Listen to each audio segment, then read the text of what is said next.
യേശുവിൽ ഏറ്റവും പ്രിയമുള്ള സഹോദരി സഹോദരന്മാരെ, എല്ലാവർക്കും ഒരു നല്ല ദിവസം ആശംസിക്കുകയാണ്.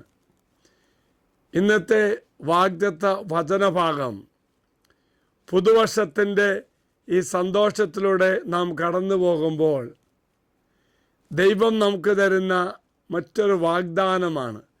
അല്ലെങ്കിൽ ഈ പുതുവർഷത്തിൽ നാം എല്ലാവരും എങ്ങനെയാകണമെന്നാണ് കർത്താവ് ഇന്ന് പറയുന്ന വചന സന്ദേശം. ആ വചനം ഇപ്രകാരമാണ്.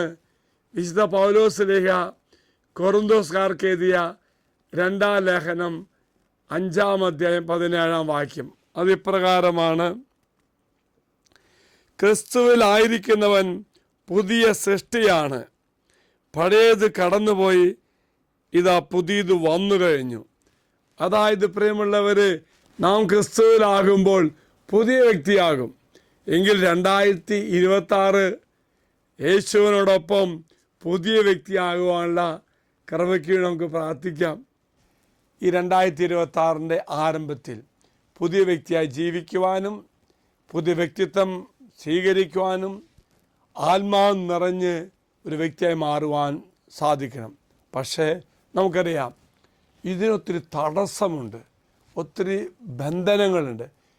ഇതാ പ്രിയമുള്ളവരെ, ഈ വാഗ്ദത്ത പേടകത്തിലേക്ക് നീ സമർപ്പിക്കുക. പുതിയ മനുഷ്യനായി ജീവിക്കാനുള്ള എല്ലാ തടസ്സങ്ങളും നിങ്ങളീ സമർപ്പിച്ച എല്ലാ നിയോഗങ്ങളും അച്ഛനാൽ താരയ്ക്ക് സമർപ്പിക്കാം. മറക്കരുത്, പുതിയ വ്യക്തിയാകുമ്പോൾ പഴയത് കടന്നു പോകും. യേശുവിൻ്റെ മനോഭാവം നമ്മിൽ രൂപപ്പെടും. അപ്പോൾ പുതിയ വ്യക്തിയായി മാറുവാൻ നമുക്ക് സാധിക്കും.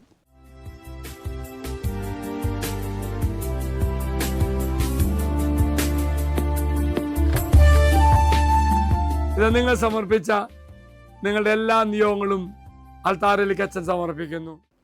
ദൈവസന്നിധി സമർപ്പിച്ചു കഴിഞ്ഞാൽ ദൈവം ബാക്കി എല്ലാ കാര്യം നോക്കും. ദൈവം നിങ്ങളെ അനുഗ്രഹിക്കട്ടെ.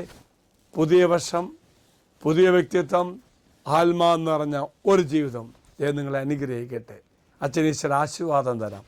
നമ്മുടെ കർത്താവായ ശമിശാകൃപയും പിതാവായ ദൈവത്തിൻ്റെ സ്നേഹവും പരിശുദ്ധാത്മാവിൻ്റെ സഹവാസവും നാം എല്ലാവരോടും കൂടെ ഉണ്ടായിരിക്കട്ടെ, ഇപ്പോഴും എപ്പോഴും എന്നേക്കും. ആമേൻ. ഒരു നല്ല ദിവസം ആശംസിക്കുന്നു. എല്ലാവരും കർത്താവ് അനുഗ്രഹിക്കട്ടെ.